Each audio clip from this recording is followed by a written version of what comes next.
Merci beaucoup, Madame Fatih.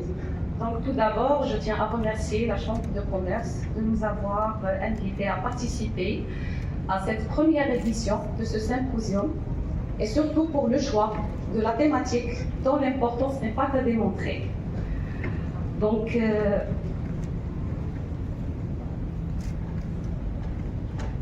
voilà.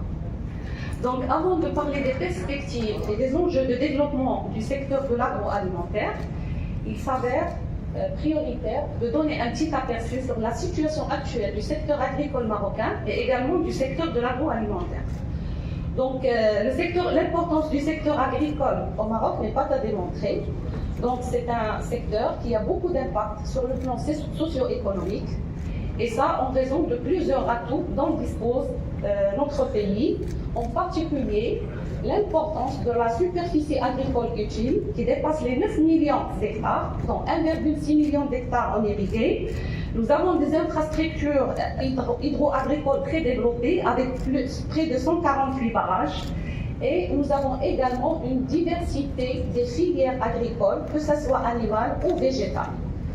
Donc tout ceci, il nous permet, le secteur agricole, il contribue avec plus de 19% dans le produit intérieur brut national. Il permet la création de plus de 40% de l'emploi national, avec l'emploi rural, 80% au niveau du milieu rural, et on contribue à 13% pour les exportations. Donc ce secteur, il nous permet d'assurer une sécurité alimentaire et parfois même d'atteindre une autosuffisance de 100% pour certains produits tels que le lait ou certains fruits et légumes. Donc le secteur agricole et agroalimentaire sont deux secteurs qui sont étroitement liés, et donc le secteur agroalimentaire aussi, il a une grande importance. Donc il regroupe près de 2600 unités. Il permet une création d'emplois qui dépasse les 200 000 emplois, un chiffre d'affaires qui dépasse les 190 milliards de dirhams et qui représente 21% du chiffre d'affaires national. C'est un secteur qui nous permet de créer une valeur ajoutée qui dépasse les 50 milliards de dirhams et qui représente 24% de la valeur ajoutée du secteur industriel national. Et bien sûr, c'est un secteur qui présente un grand potentiel d'exportation. Donc, afin de pouvoir assurer le développement durable de ces acquis qu'on a pu développer aussi bien sur le secteur agricole que sur le secteur agroalimentaire, la stratégie Génération Green pour la période 2020-2030 est venue pour consolider les acquis, et donc avec deux fondements qui sont intimement liés. Le fondement humain qui a donné une grande priorité pour le développement de l'humain et l'amélioration des conditions de vie au niveau du milieu rural, et également un deuxième fondement qui constitue à pérenniser le développement agricole et qui a touché tous les maillons de la filière, des filières agricoles, en fixant des objectifs. Donc, concernant l'amont agricole, donc la stratégie Génération Green a fixé des objectifs très ambitieux à l'horizon 2030 pour les différentes filières. Nous avons donné ici, à titre d'exemple, 4 principales filières qui sont les olives, le lait, les fruits et légumes et les viandes. Tout simplement pour montrer les prévisions très importantes qui sont prévues à l'horizon 2030 pour la production de ces filières. Et donc, qui dit une augmentation de la production, dit qu'on aura un gap très important qu'on doit déployer au niveau de la valorisation. Et donc, on doit assurer une intégration étroite entre l'amont et l'aval des filières.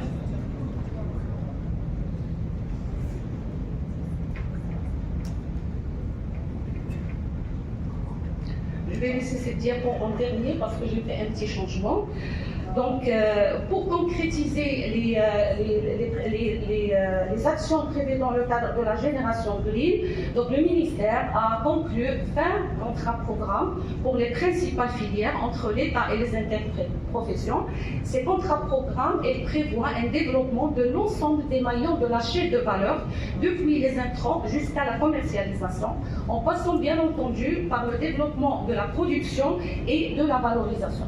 Donc, pour la valorisation ou le développement du secteur de l'agroalimentaire, objet de notre symposium d'aujourd'hui, le ministère s'est fixé comme objectif l'atteinte d'un taux de valorisation de 70% à l'horizon 2030. Et pour cela, plusieurs chantiers ont été mis en place ou renforcés. On cite les subventions qui sont accordées aux investisseurs dans le cadre du Fonds de développement agricole pour la mise en place des unités ou l'extension ou leur mise à niveau. On va donner un petit aperçu par la suite. Il y a la mise en place des agropoles qui constituent des plateformes intégrées et qui offrent aux industriels des conditions adéquates pour la mise en place de leurs projets.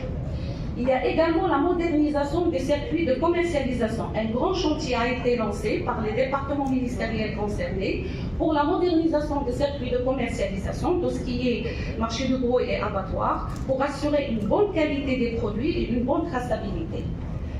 Pour les petits agriculteurs, on a été signalé par Monsieur le secrétaire d'État auprès du ministère du Commerce. Nous avons lancé également d'autres chantiers, comme l'agrégation agricole, qui constitue un modèle fédérateur qui fédère les petits agriculteurs autour d'un grand industriel qui dispose d'une unité pour les accompagner et pour assurer la transformation de leurs produits. Le ministère dans le cadre des projets solidaires, elle met en place des unités de valorisation au profit des petits agriculteurs et des coopératives pour leur permettre également la valorisation de leurs produits et pour leur permettre de profiter de la valeur ajoutée sans pour autant oublier toutes les mesures transverses dont bénéficie le secteur, la recherche-développement, l'innovation et la normalisation.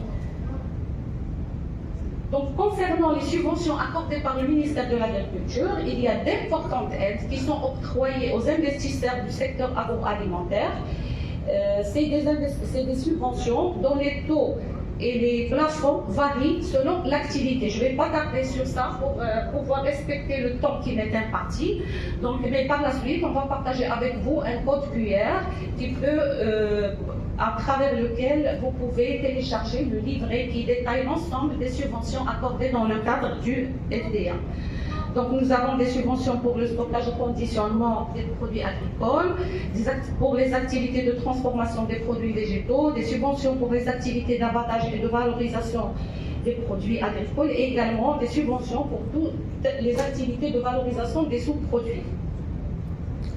Un grand chantier qui a été également lancé et qui a contribué d'une manière très importante à l'amélioration du secteur de l'agroalimentaire, c'est la mise en place des agropoles qui constituent des plateformes intégrées au profit des investisseurs qui leur offrent des lots pour la mise en place de leur unité, mais c'est un espace qui regroupe sur le même espace les entreprises de l'agroalimentaire, de services, logistiques, mais également pour assurer un accompagnement de proximité, le ministère de l'Agriculture a mis en place des canicoles alimentation au sein de chaque agropole qui sont constituées des représentations de l'INRA, l'Institut national de la recherche agronomique, de l'ONSA, l'Office national de la sécurité sanitaire, et de Morocco Foodex pour tout ce qui est exportation, mais également des espaces communs comme des salles de conférences et des ateliers pour assurer toutes les conférences et toutes les activités d'animation au profit des industriels.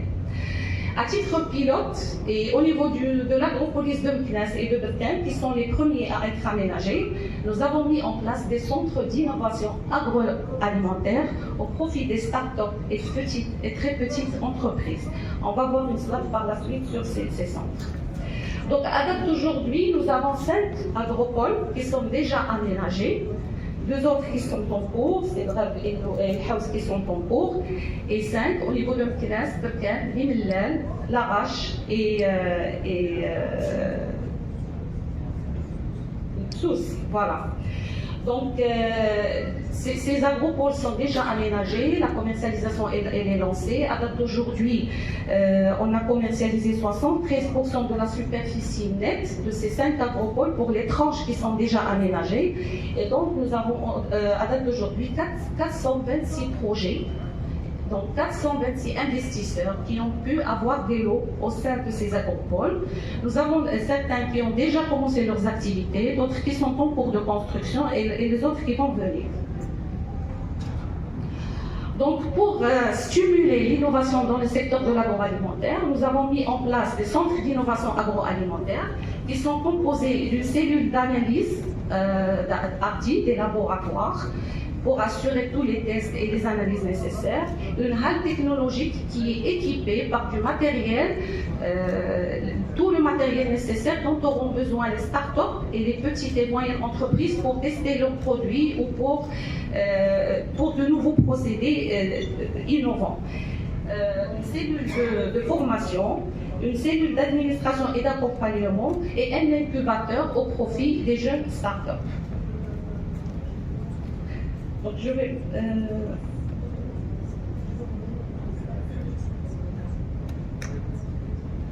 Donc, on peut dire aujourd'hui que le secteur de l'agroalimentaire constitue un climat d'investissement très important au profit des investisseurs nationaux et internationaux, et ce en raison du potentiel de production très important qu'offre le Maroc, permettant aux industriels d'avoir une matière première suffisante et en qualité, une infrastructure d'accueil. On vient de voir les agropoles qui sont mis à la disposition des investisseurs au niveau des principaux bassins de production.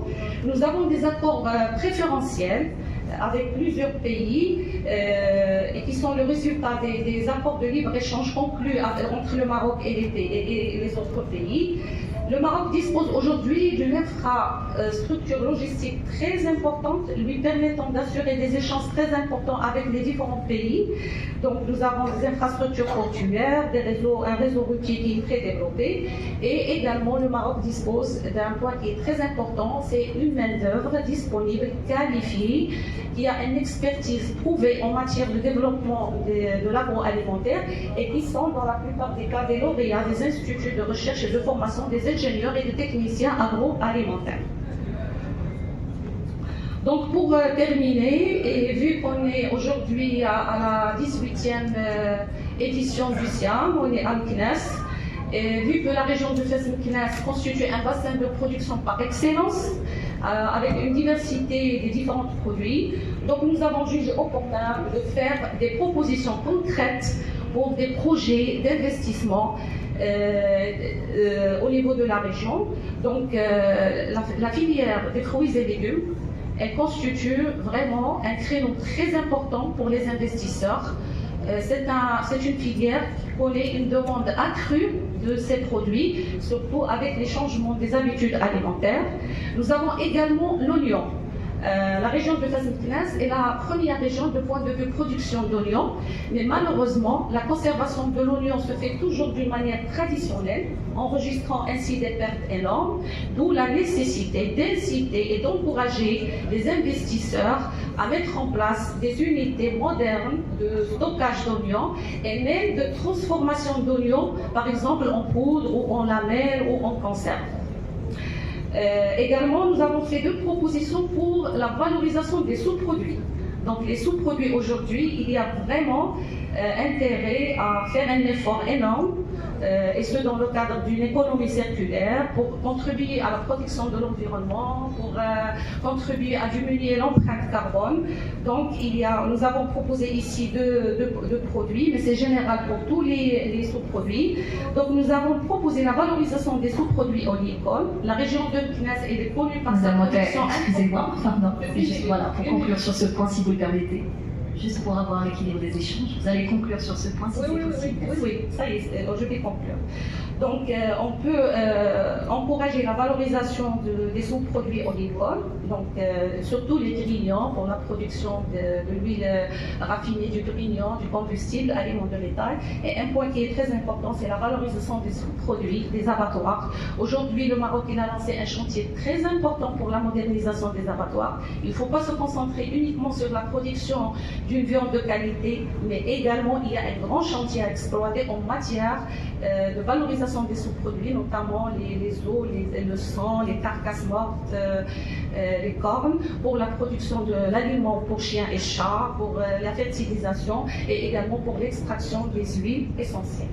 Donc je vous remercie et on partage avec vous ici un code QR aussi pour les gens qui veulent télécharger le livret des subventions accordées par le ministère dans le cadre du Fonds de développement agricole. Et merci.